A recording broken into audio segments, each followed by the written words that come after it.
ہوسیہ چوتھا باب۔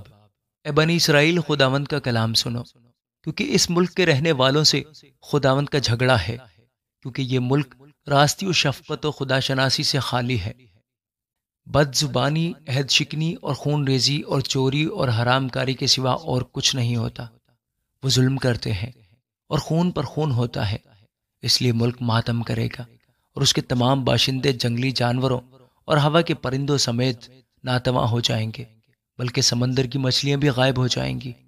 تو بھی کوئی دوسرے کے ساتھ بحث نہ کرے اور نہ کوئی اسے الزام دے، کیونکہ تیرے لوگ ان کی مانند ہیں جو کاہن سے بحث کرتے ہیں۔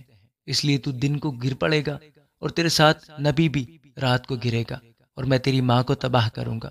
میرے لوگ عدم معرفت سے ہلاک ہوئے، چونکہ تو نے معرفت کو رد کیا، اس لیے میں بھی تجھ کو رد کروں گا، تاکہ تو میرے حضور کاہن نہ ہو۔ اور چونکہ تو اپنے خدا کی شریعت کو بھول گیا ہے، اس لیے میں بھی تیری اولاد کو بھول جاؤں گا۔ جو وہ فراوان ہوئے میرے خلاف زیادہ گناہ کرنے لگے، پس میں ان کی حشمت کو رسوائی سے بدل ڈالوں گا۔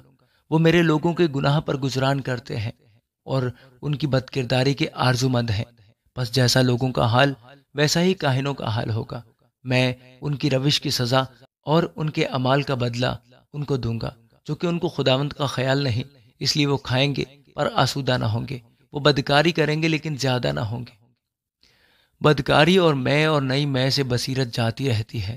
میرے لوگ اپنے کاٹ کے پتلے سے سوال کریں گے، ان کا لٹ ان کا جواب دیتا ہے، کیونکہ بدکاری کی روح نے ان کو گمراہ کیا ہے اور اپنے خدا کی پناہ کو چھوڑ کر بدکاری کرتے ہیں۔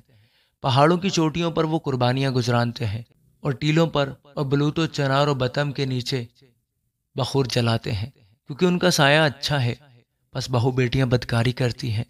جب تمہاری بہو بیٹیاں بدکاری کریں گی تو میں ان کو سزا نہ دوں گا، کیونکہ وہ آپ ہی بدکاروں کے ساتھ خلوت میں جاتے ہیں اور کسبیوں کے ساتھ قربانیاں گزرانتے ہیں۔